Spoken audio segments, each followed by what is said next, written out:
नमः श्री वर्धमानाय निर्दुतकलिलात्मने सार्वकाणां त्रिलोकानां यद्विद्यादर्पणाय ते। इस समय जिन तीर्थंकर भगवान वर्धमान स्वामी का शासन चल रहा है, उन्हीं के काल की एक घटना पर आज हम दृष्टिपात करते हैं, जिससे कुछ बोध प्राप्त होकर हम भी तो उनके समान वर्धमान बन सकेंगे। उस समय राजपुर नगरी में सम्राट श्रेणी राज्य करते थे। उनके अनेक पुत्र थे। ज्येष्ठ पुत्र अभय कुमार ने दीक्षा ली, तो श्रेणी ने वारिशेन को युवराज बनाया। कुछ काल तक वारिशेन घर में रहा।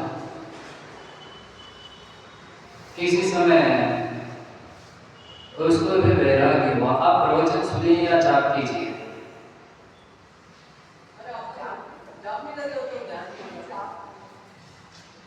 ध्यान प्रवचन में नहीं होता है।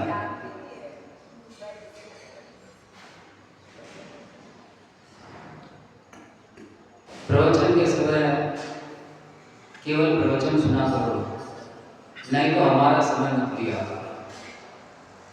हम अपना स्वार्थ छोड़कर आप लोगों को समय देते हैं, इसका बहुमान किया करो। किसी समय वारिशेन भी संसार से विरक्त हुआ। जो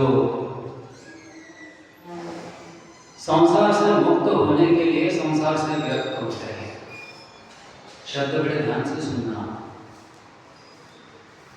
जो संसार से मुक्त होने के लिए संसार से विरक्त होते हैं, उनको मुमुक्षु कहते हैं। मुक्तिम इच्छुक मुमुक्षु, जो केवल मुक्ति प्राप्त करने का इच्छुक हुआ है, जिसको अन्य कोई इच्छा नहीं रही है, वह होता है मुमुक्षु। और जिसको मुक्ति प्राप्त करनी है, वह जिसके पास से मुक्ति का मार्ग प्राप्त हो सकता है, ऐसे गुरु के चरणों की शरण लेता है। मोक्ष का मार्ग क्या है?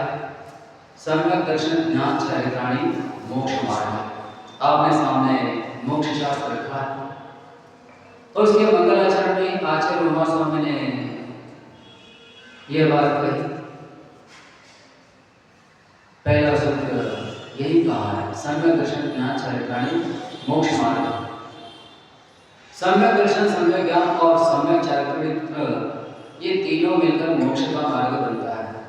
उसमें वीतरागी देव, उनका उपदेश और निर्गंध मुनि, इन तीन को देव शास्त्र गुरु के रूप में स्वीकार करना सम्यक दर्शन है, अथवा तत्व शब्दानु सम्यक दर्शन।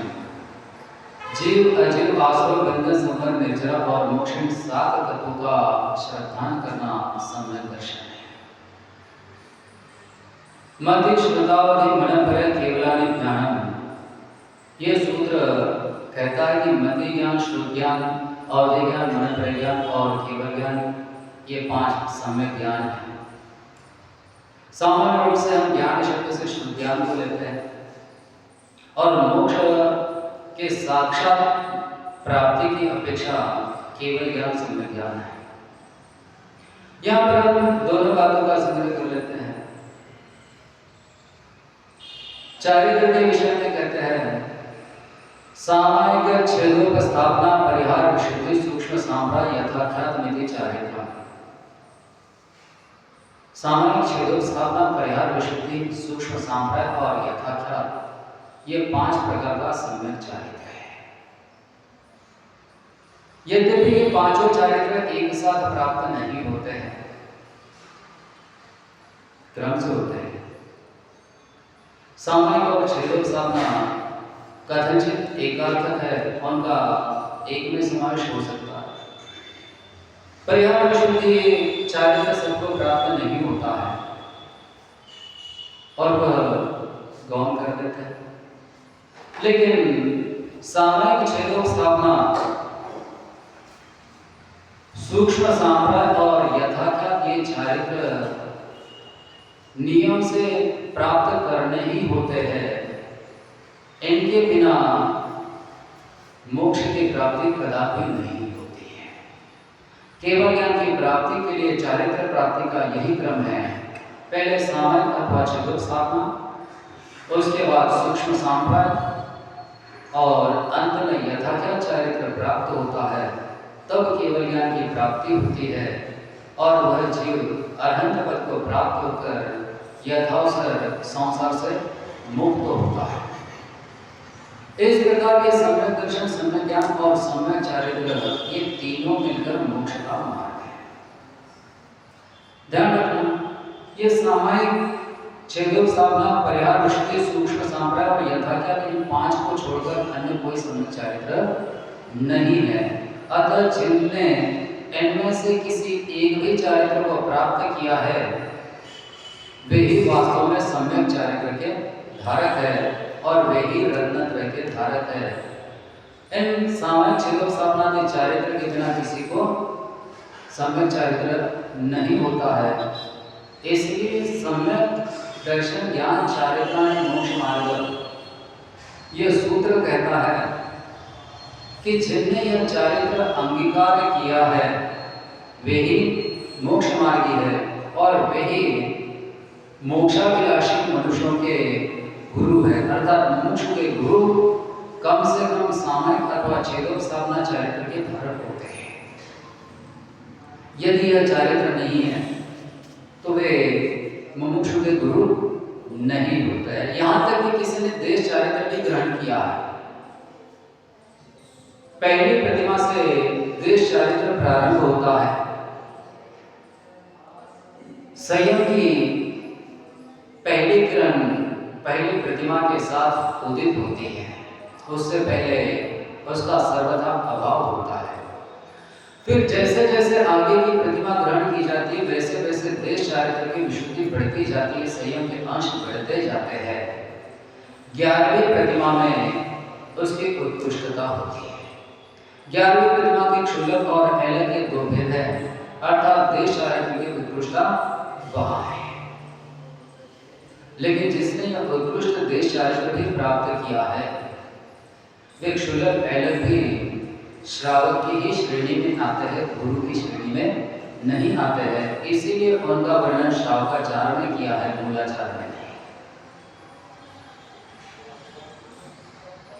यह कारण है कि जैन धर्म में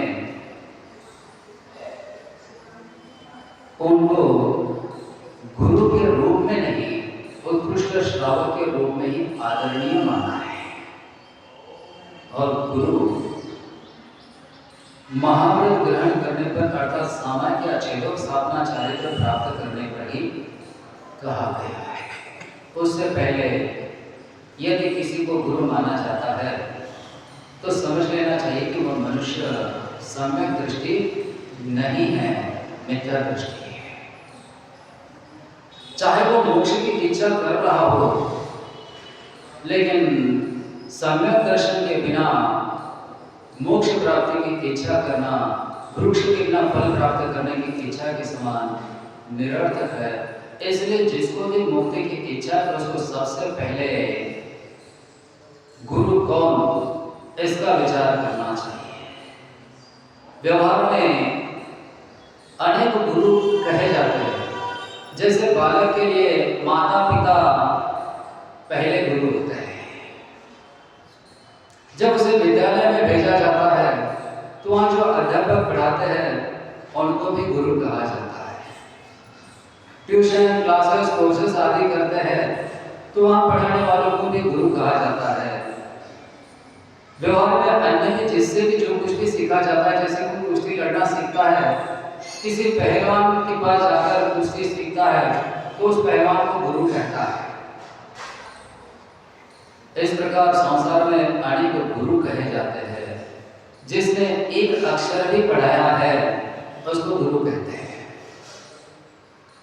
लेकिन मोक्ष मार्ग में इन सबको गुरु नहीं माना जाता। ये सब व्यवहार की बात है कि इन सबको गुरु कहा गया है। जैसे जीवानी की स्थिति में कहते हैं देव भजो अयंतरित गुरु सेवो निर्गत। तो देव शब्द से क्या अभिप्राय होगा? देव भी अनेक प्रकार के। स्त्री के लिए पति को देव कहा जाता है, प्रजा के लिए राजा देव होता है, और भवनवासी मंत्र ज्योतिष ब्रह्मांड के 4 प्रकार के देव आगम में प्रसिद्ध है। इन सबको देव तो कहा जाता है, पर जब मोक्ष मार्ग का प्रकरण प्रारंभ होता है वहाँ देव शब्द से न पति को, न राजा को, और न चतुर्गति में से देवगति के देवों को देव कहा जाता है। वहाँ देव शास्त्र को जब कहते हैं तो देव का अर्थ अरिहंत होता है। इसी प्रकार व्यवहार में एक अक्षर भी सिखाने वाले को गुरु कहते हैं, माता पिता को गुरु कहते हैं, पंडित जी को गुरु कहते हैं। पर जब मोक्ष मार्ग का प्रकरण होता है तो गुरु सेवा हो निर्ग्रंथ। निर्ग्रंथ मुनि को ही गुरु कहा जाता है। जिनने सामयिक अथवा चेतोपसाधना चरित्र प्राप्त किया है मुनि को गुरु कहा जाता है, अन्य किसी को नहीं। इसलिए मुमुक्षु के गुरु मुनि ही होते हैं, अन्य कोई नहीं। और यदि अन्य कोई गुरु है तो जैसे अरहंत के अलावा अन्य किसी को देव मानने वाला मिथ्या दृष्टि होता है, वैसे मुनि के अलावा अन्य किसी को गुरु मानने वाला भी मिथ्या दृष्टि ही होता है। इसमें कोई संशय नहीं है। जिसको मोक्ष प्राप्त करने की इच्छा हुई है और जो मोक्ष प्राप्ति का पुरुषार्थ करने के लिए तत्पर हुआ है वह मुमुक्षु जीव फिर मोक्ष प्राप्त मार्ग प्राप्त करने के लिए उनके चरणों में जाता है जिनने मोक्ष मार्ग प्राप्त किया है, क्योंकि मार्ग प्राप्त पुरुष ही दूसरों को मार्ग दिखा सकते हैं। वारिशन को मोक्ष प्राप्त करने की इच्छा हुई और उसके लिए वह तत्पर हुआ, तो जिनने मोक्ष मार्ग प्राप्त किया है ऐसे गुरु के चरणों में गया। एक मुनिराज के पास जाकर वारिशान ने मुनि दीक्षा ली, मोक्ष मार्ग में प्रवेश किया। कुछ काल गुरु के चरणों में रहकर वारिशान मुनि ने अध्ययन किया, फिर एकल विहारी हुए, स्वतंत्र विचरण करने लगे।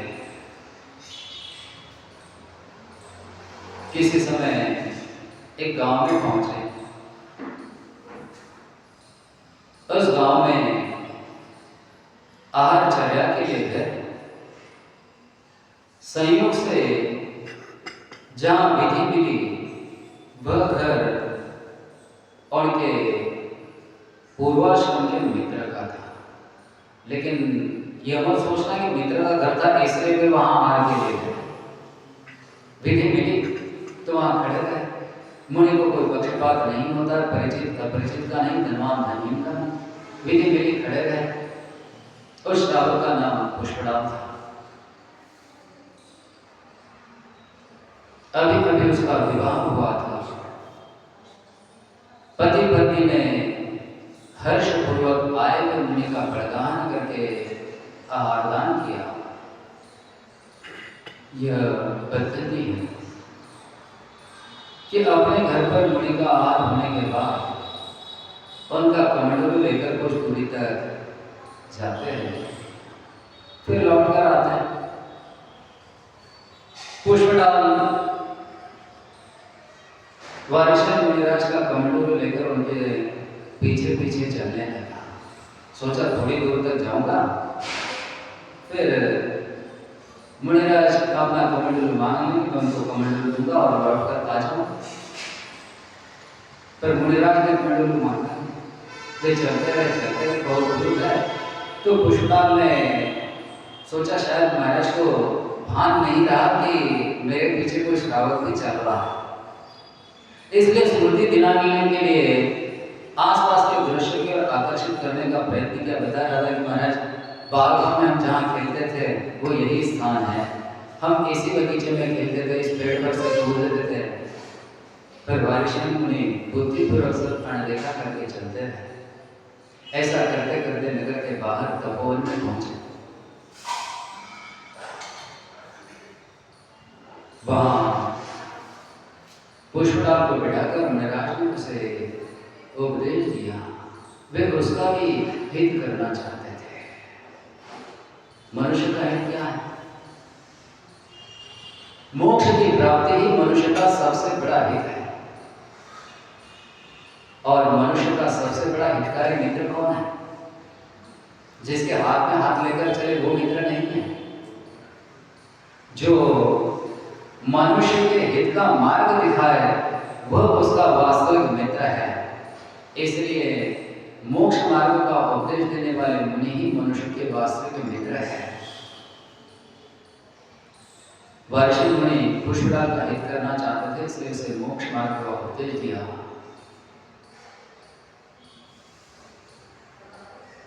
पुष्पराज ने मुनि दीक्षा ली।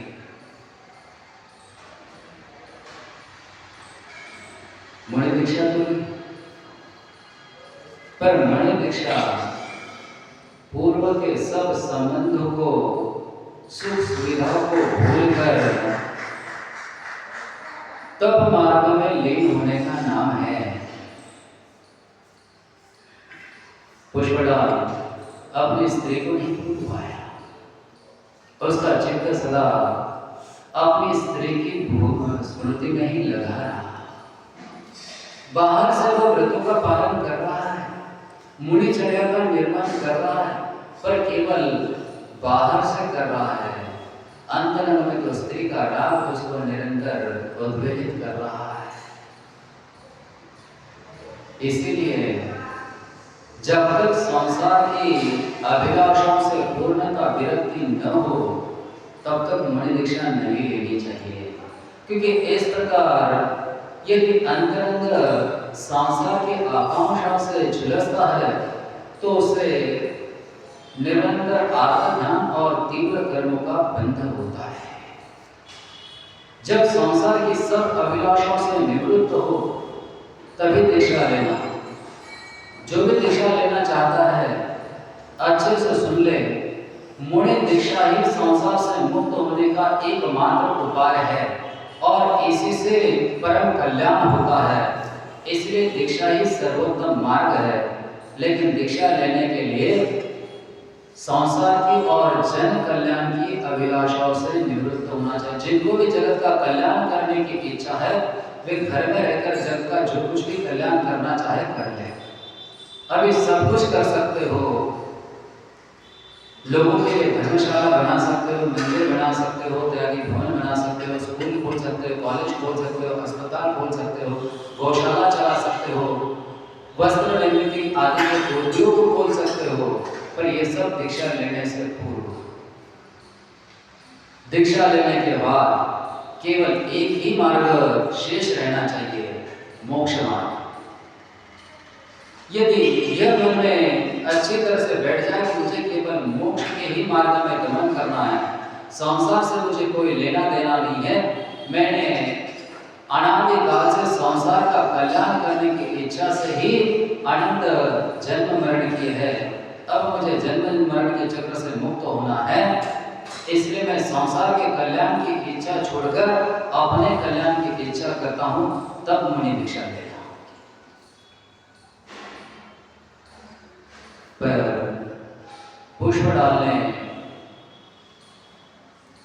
विरक्त हुए बिना दीक्षा ली। अब ले तो ली और ली है तो उसका पालन करना चाहिए। ध्यान रखिए, यदि किसी ने इस प्रकार से क्षणिक आवेश में, किसी के दबाव में आकर अथवा किसी मोह से भी दीक्षा ली हो तो भी किसी रोगी को अनजाने में अमृत मिल जाए तो क्या उसकी हानि होती है? उसका तो लाभ ही है। अनजाने में सही, भूल से ही सही, पर सही मार्ग में आए उसका लाभ यदि गलती से या कोई जबरदस्ती से अंजलि में अमृत डालता है तो प्रसन्नता से उसका सेवन कर लेना चाहिए। दीक्षा ली है, अब अच्छे से पालन करना चाहिए। अज्ञान से भी दीक्षा ली तो कोई बात नहीं, दीक्षा लेने के बाद शिक्षा होती है, अध्ययन करो, सन्मार्ग का ज्ञान प्राप्त करो, सन्मार्ग में गमन करो, आपका नियम से कल्याण ही होगा। पुष्पटाल बाहर से ब्रह्मचर्य का पालन कर रहा है, अंतरंग को कौन जानता है? भगवान महावीर जानते थे, पर जो गृहस्थ उनको देख रहे हैं वो क्या देख रहे हैं? क्या किसी को पुष्पटाल मुनि के भीतर का स्त्री के प्रति का राग दिख रहा है? क्या दिख रहा है? बाहर से नग्न शरीर है, पीछे कमंडलू है, व्रतों का पालन करना है। केवल नग्न शरीर और पीछे कमंडलू पूज्य नहीं, व्रतों का पालन पूज्य है। व्रतों का सब पालन करना है, अहिंसा का पालन कर रहे, सत्य महाव्रत का पालन कर रहे, अचल महाव्रत का पालन कर रहे, ब्रह्मचर्य महाव्रत का पालन कर रहे, अपरिग्रह महाव्रत का पालन कर रहे, धागे का एक टुकड़ा भी पास में नहीं है। एवं भाषा वेशना आदान निक्षेपण प्रतिष्ठापन पांचों समितियों का पालन कर रहे, पांचों इंद्रियों का निरोध करते हुए दिख रहे हैं, 6 आवश्यकों का पालन करते हुए दिख रहे हैं, 7 विशेष गुणों का पालन करते हुए दिख रहे हैं। भले ही अंतरंग में स्त्री के प्रति राग होने से संयम नहीं है, यानी भावलिंगन नहीं है, लेकिन ये नग्न शरीर, पीछे कमंडलू और 28 गुणों का पालन करने रूप द्रव्यलिंग तो है, समाज की दृष्टि में वही आ रहा है। और सब लोग जितनी भक्ति बारिशेन मुनि की कर रहे हैं उतनी ही भक्ति पुष्पटाल मुनि की भी कर रहे हैं, क्योंकि बाह्य आचरण की अपेक्षा दोनों समान है और आचरण की पद्धति में बाह्य आचरण ही दिखता है, वही देखा जाना चाहिए। अंतरंग का विचार वो करे जो अंतरंग को जानते हैं, लेकिन कौन जानता है कि पुष्पटाल मुनि के मन में स्त्री के प्रति मोह है? कोई नहीं जानता है। इसलिए सब लोग जिस भक्ति से महावीर भगवान का प्रदान करते थे, जिस भक्ति से वारिशेन मुनि का प्रदान करते थे, उसी भक्ति से पुष्पटाल मुनि का भी प्रदान कर रहे, उतनी भक्ति से उनको भी आराधना कर रहे। वास्तव में गृहस्थों का धर्म यही है कि मुनि चाहे भावलिंगी हो चाहे द्रव्यलिंगी हो, उनकी हार्दिक परिणामों के साथ भक्ति करें। अब इस समय तो पंचम काल, इस समय कोई क्षायिक सम्यक दृष्टि नहीं है, पर उस समय तो क्षायिक सम्यक दृष्टि जीवित थे और उनमें से कई क्षायिक सम्यक दृष्टि आनुवर्ती भी थे, पंचम गुणस्थान वर्ती थे, और पुष्पटाल का मन तो स्त्री में लगा है, अधिक से अधिक चौथा गुणस्थान। पर पंचम गुणस्थान वर्ती क्षायिक सम्यक दृष्टि जीव भी भक्ति से उनको नमोस्तु कर रहे, उनके चरणों को स्पर्श करके पाद प्रक्षालन कर रहे, भक्ति से आहारदान दे रहे। ये जैन धर्म का सच्चा स्वरूप है।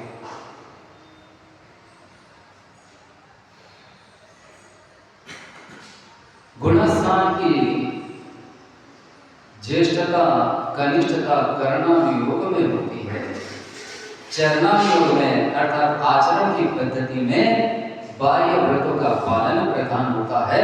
जो मुनि बाह्य व्रतों का उचित रीति से पालन कर रहे हैं वे समस्त गृहस्थ और श्रावकों के लिए वंदनीय है, यदि वे गृहस्थ सम्यक दृष्टि है। मिथ्या दृष्टि के लिए तो सब छूट होती है, वो तो भगवान को भी नमस्ते न करे तो भी चलेगा, वो है ही मिथ्या दृष्टि। लेकिन सम्यक दृष्टि है और जिनेंद्र भगवान की दिगंबर मुद्रा दृष्टि गोचर हो और सम्यक दृष्टि का शीश न झुके, ऐसा 3 काल में संभव नहीं है। यदि गृहस्थ सम्यक दृष्टि है और दिगंबर मुनि आहार के लिए विचरण करते हुए दिखे और वो बड़गान न करे, आराधना करने की इच्छा न करे, ऐसा 3 काल में संभव नहीं है। और यदि होता है तो समझना चाहिए कि उसका सम्यक दर्शन का केवल छल हो रहा है, वो वास्तव में सम्यक दृष्टि नहीं है। इसलिए पुष्पराल मुनि द्रव्य की मात्र होने पर भी सब लोग उनकी अत्यंत भक्ति कर रहे थे। भावलिंगी के मुनि के समान ही उनकी भक्ति हो रही थी। पर वारिशी मुनिराज ये सब जान रहे थे, क्योंकि साथ रह रहे 12 वर्ष निकल गए। विचार किया, उनको उपदेश देते रहे, पर फिर भी जब भावलिंग की प्राप्ति नहीं हुई तो किसी और उपाय से स्थितिकरण करने का विचार किया। एक दिन उनको लेकर राजगृह नगर गए। राजगृह नगर में भी अपने भवन ले गए। वारिशी की माता चेलना भवन के ऊपर स्थित थी। उसने देखा वारिशी मुनिराज आ रहे हैं। दूर से ये पहचान लिया मेरा बेटा है, लेकिन इस समय आहार का समय तो नहीं है। आहार के समय यदि यह इधर आता तो उचित बात थी, पर असमय में आ रहा है। कहीं मोड़ी दीक्षा से इसको तो वैराग्य नहीं हुआ, संसार से वैराग्य हुआ, ये तो बहुत अच्छी बात थी। पर वैराग्य से वैराग्य हो जाए, इससे बुरी बात और कोई नहीं होती है। चेलना के मन में एकदम से विकल्प खड़ा हुआ कि कहीं मेरा बेटा दीक्षा से च्युत तो नहीं हुआ है, मोहित होकर पुनः लौट कर तो नहीं आ रहा, लेकिन आ रहा हो तो ये अच्छी बात नहीं है। चेलना झट से नीचे आई।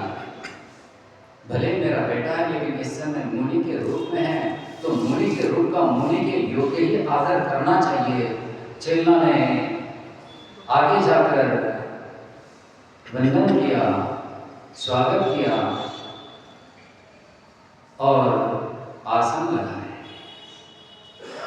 एक आसन जानबूझकर सोने का आसन लगाया। यदि यह वैराग्य से विरक्त हुआ होगा, पुनः सुख की अभिलाषा उत्पन्न नहीं होगी, तो सोने के आसन पर बैठेगा, सुंदर आसन ग्रहण करेगा। इसलिए उस आसन की ओर संकेत किया, मुनिराज आसन ग्रहण कीजिए। वारिशी ने इनकार किया, नहीं माता, ये आसन मेरे योग्य नहीं, ये आसन रागियों के योग्य, वीतरागी के योग्य आसन नहीं है। चेला एकदम से संतुष्ट हुई, मेरे दूध को लजाया नहीं है, ये अभी संसार से विरक्त ही है, फिर किस कारण से घर लौट कर आए? कोई विशिष्ट कारण होगा, एकदम से संदेह नहीं करना चाहिए। उतने में वारिशी ने कहा, माता,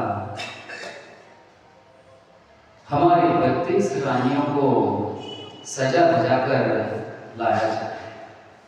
चेला फिर विचार किया, कोई रहस्य होगा, रहस्य सामने आएगा तब देखेंगे, अभी तो जैसा कहते वैसा करना चाहिए। वारिशी जब युवराज था, उस समय उसकी 32 रानियां थी और सब देवांगनाओं के समान सुंदर थी, तरुण थी। चेला ने उन सबको सज धज कर आने का आदेश दिया। स्त्री को तो वैसे भी सजना प्रिय होता, फिर पति लौट कर आया, भले किसी के रूप में आया हो और सज धज कर आने के लिए कह रहा, तो हो सकता है कि पति की पुनः प्राप्ति। सब श्रृंगार करके उपस्थित हुई। पुष्पराल मुनि चुपचाप देख रहे गुरु क्या कर रहे हैं, कुछ बोल नहीं, उनको कुछ भी नहीं पता है कि क्या हो रहा है, बस जो हो रहा है देख रहे हैं। वे 32 सुंदर और युवती स्त्रियां सर्व प्रकार से श्रृंगार करके सामने आई। वारिशी मुनि ने पुष्पराल मुनि से कहा, पुष्पराल, तुम्हें स्त्री की इच्छा है ना? इन 32 स्त्रियों में से जो भी स्त्री तुम्हें अच्छी लगे स्वीकार कर। देखो, एक वाक्य मात्र कानों में पड़ा तुम्हें जो स्त्री अच्छी लगे स्वीकार कर लो। पुष्पलाल मुनि की आंखें एकदम से झुक गई, गर्दन झुक गई, चेहरे पर लज्जा के भाव उत्पन्न हुए। मैं एक सामान्य रूप वाली स्त्री के पीछे 12 वर्ष से मोहित होकर उसी का चिंतन कर रहा हूं, और धन्य ये वारिशे मुनिराज जिनकी देवांगना को लजाने वाली ऐसी सुंदर भक्ति स्त्रियां हैं, और ये उनका स्मरण तक नहीं करते, इनको सहजता से छोड़कर मुनि बन गए। धिक्कार है मुझ पर। और स्थितिकरण करने की विधा विचित्र होती है। किसी को प्रेम से, किसी को किसी बात का मोह दिखाकर, किसी को समझा बुझाकर, तो किसी को डांट डपट कर स्थितिकरण करना चाहिए। ये सबका कर्तव्य होता है। वारिशी मुनि ने 12 वर्ष तक बहुत कुछ उपदेश दिया। जब उससे काम नहीं चला तो ये अनूठा तरीका अपनाया। ये सब बुद्धिपूर्वक किया हुआ प्रपंच था पुष्पलाल मुनि का स्थितिकरण करने के लिए। जो सम्यक दृष्टि होता है वो चाहे मुनि हो चाहे गृहस्थ हो, पर दर्शन ज्ञान चारित्र से टिकने वाले जीवों का स्थितिकरण करने का प्रयास अवश्य करता है। वारिशी मुनि अपना कर्तव्य कर रहे थे। पुष्पलाल मुनि सब कुछ समझ गए। 12 वर्ष में जो भावलिंग उनको प्राप्त नहीं हो पाया, एक क्षण में उस भावलिंग की प्राप्ति हुई। वे सचमुच स्त्री से विरक्त हुए। बाह्य चारित्र तो पहले से धारण किया हुआ ही था, भीतर का चारित्र भी क्षण भर में प्राप्त हुआ। उनको भावलिंग की प्राप्ति हुई। कहा अब मुझे किसी स्त्री की अभिलाषा नहीं है। हे गुरु, आपने मेरा यह बहुत बड़ा उपकार किया। मेरे मन की स्त्री विषयक अभिलाषा को आपने आज दूर किया है। अब मुझे केवल एक ही स्त्री की अभिलाषा है, मुक्ति स्त्री की।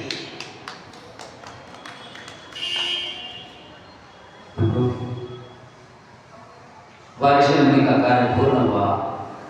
वे अपने साथी मुनि को लेकर चले गए और उसके बाद दोनों ने उत्तम साधना की। कथा समाप्त हुई। अब तात्पर्य समझने का अवसर है। 12 वर्ष तक पुष्पलाल मुनि केवल द्रव्यलिंगी रहे। प्रेम पर ध्यान रखना, द्रव्यलिंगी का अर्थ यह नहीं कि विपरीत आचरण करने वाला। द्रव्यलिंगी मुनि का आचरण आगम के पूर्ण रूप से अनुभव होता है। द्रव्यलिंगी मुनि का अर्थ परिग्रही साधु नहीं है। परिग्रही साधु द्रव्यलिंगी भी नहीं है, वह पुलिंगी है। नग्न भले ही हो, पीछे कमंडलधारी भले ही हो, लेकिन यदि परिग्रह है तो वह द्रव्यलिंगी भी नहीं, वह पुलिंगी है। क्योंकि परिग्रह सहित वेश जिनलिंग नहीं पुलिंग कहलाता है। हम तो उनकी चर्चा कर रहे हैं जिनका बाह्य आचरण आगम के अनुसार जो 28 गुणों का पालन कर रहे हैं, इसलिए जिनका संपूर्ण परिग्रह का त्याग है। गृहस्थों के लिए द्रव्यलिंगी मुनि भी उतने ही पूज्य है जितने भावलिंगी मुनि होते हैं। वैसे तो आज कोई इस बात का निर्णय नहीं कर सकता कि अमुक मुनि को भावलिंग है या नहीं है। यदि जानना ही चाहो तो आपको विदेह क्षेत्र में जाकर सिमंदर स्वामी से पूछना पड़ेगा कि भगवान, विदेह क्षेत्र में अमुक नगर में अमुक महाराज आए हैं, हम जानना चाहते हो भावलिंगी है या द्रव्यलिंगी है। फिर सिमंदर स्वामी बताएंगे कि महाराज भावलिंगी है या द्रव्यलिंगी है। और उसके बाद भी यदि भगवान ने कह दिया कि ये महाराज केवल द्रव्यलिंग है, इनमें भावलिंग नहीं है, आप विदेह क्षेत्र से लौट कर आओ, तब तक हो सकता है कि वो भावलिंगी बन जाए। क्या करो? और यदि नहीं भी बने तो भी एक श्रावक का परम धर्म यही है कि कौन मुनिराज की वह हार्दिक परिणामों से भक्ति करे, उनकी वंदना करे, उनके लिए अपने घर भक्ति से आदान करे, तभी वह सम्यक दृष्टि हो सकता है, अन्यथा वह नियम से मिथ्या दृष्टि है। मुनिराज सम्यक दृष्टि है कि मिथ्या दृष्टि, इसकी चर्चा तो बाद में करेंगे, लेकिन पहले वह श्रावक मिथ्या दृष्टि जो मुनि को देखकर नमोस्तु नहीं करता है, उनको आदर नहीं करता है। उस समय तीर्थंकर महावीर प्रत्यक्ष विद्यमान थे, केवली केवली थे, हृदयधारी अवधिज्ञानी मनपरिज्ञानी मुनि विद्यमान थे। फिर भी किसी ने जानने की इच्छा भी नहीं की कि मुनिराज द्रव्यलिंग है या भावलिंग है, क्योंकि वो जानने का आपको कोई प्रयोजन ही नहीं है। आपको तो मुनि के दिगंबर मुद्रा दिख रही है, पीछे कमंडलू दिख रहा है, आत्माओं का चर्या दिख रही है। उनको नमस्कार करने के लिए, उनकी पूजा करने के लिए, आह्वान करने के लिए आपको इतना ही पर्याप्त है। और द्रव्यलिंग की मुनि को आह्वान करने वाले को, उनकी वंदना करने वाले को महान पुण्य ही प्राप्त होता है, कोई पाप नहीं लगता है कि वो जिन लिंग की पूजा कर रहा है।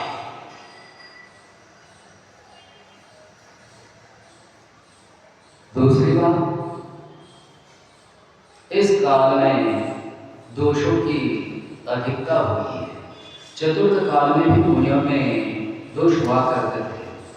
कुछ मुनि उस समय भी आचरण से चुप होते थे, और जिनकी हमने भी चर्चा की, पुष्पड़ा मुनि तो 12 वर्ष तक भावलिंग से रहे। फिर इस समय यदि किसी मुनि के आचरण में कोई दोष होता है तो कोई आश्चर्य की बात नहीं है। पर उस समय जैसे चेतना ने भी और बारिश ने भी स्थितिकरण किया, वैसे आपको भी किसी मुनि का कोई दोष दिखता है तो स्थितिकरण करना चाहिए। केवल निंदा मात्र करते रहोगे तो मुनि के सम्यक दर्शन की चर्चा करने की कोई जरूरत नहीं है।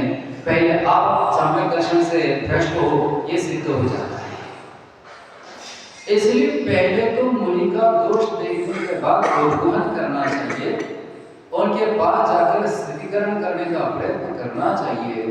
जो गुण और स्थितिकरण नहीं करते हैं वे स्वयं धर्मात्मा नहीं है, और जब आप स्वयं धर्मात्मा नहीं हो तो आपकी धर्म की चिंता करने का दावा निरर्थक है, केवल कपट मात्र है, वक्त ध्यान है।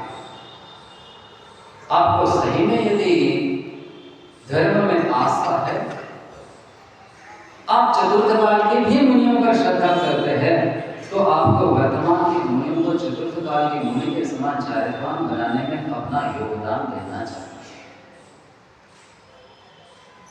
यह आपका कर्तव्य और वो योगदान दो प्रकार से होगा। एक उनका स्थितिकरण करना, और दूसरा आहार दानादि सेवा करना। अपना कर्तव्य समझिए और यह जिम्मेदारी अपने हृदय में धारण कीजिए। अब तक जो हुआ बीत गया, बीते हुए को लौटाया नहीं जा सकता है, पर सुधारा जा सकता है। आज से अपने जीवन में यह सुधार कीजिए और अपने आचरण में परिवर्तन लाइए। आपका आचरण बदलेगा तो मैं विश्वास पूर्वक कहता हूं, आपको निरंतर अच्छे मुनि भी मिलते रहेंगे। आपको यदि सम्यक दर्शन है तो निश्चय से आपको अच्छे मुनियों की इच्छा रहेगी, और अच्छे मुनियों को उत्पन्न करना, उनका संरक्षण संवर्धन करना, यह भी आपका कर्तव्य रहेगा। वह कीजिए, आप अच्छे श्रावक बनो। अच्छे मुनियों का स्वभाव आज भी है, पर आप अच्छे श्रावक बनोगे तो अच्छे मुनियों की संख्या में वृद्धि होगी।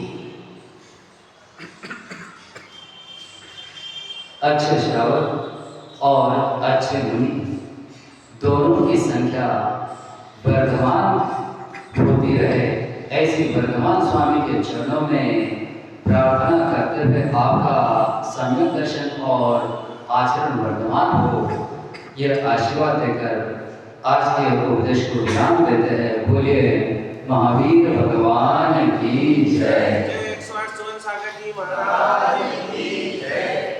यह दर्शमात्रा भगवत के ऋण मैं प्रमादा के दिकेंशन में विश्वा विधातु देवी सरस्वती केवल बोधरत्न बोधि समाधि परिणाम शुद्धि स्वात्मोपलब्धि शिवसो के सिद्धि चिंतामणिं चिंतित वस्तुदाने त्वामंद मानस ममास्तु देवी जावानी के ज्ञान से सुझे लोकालो देरो बचोर्यंतनिक गुरु सेवा हो निर्गन दया धर्म पालो सदा यही मोक्ष पावन धर्म कृत संसार सुख धर्म कृत निर्वाण धर्म पंथ साधने बिना नर तिर्यंच समान हे जिनवाणी भारती मोरे जपो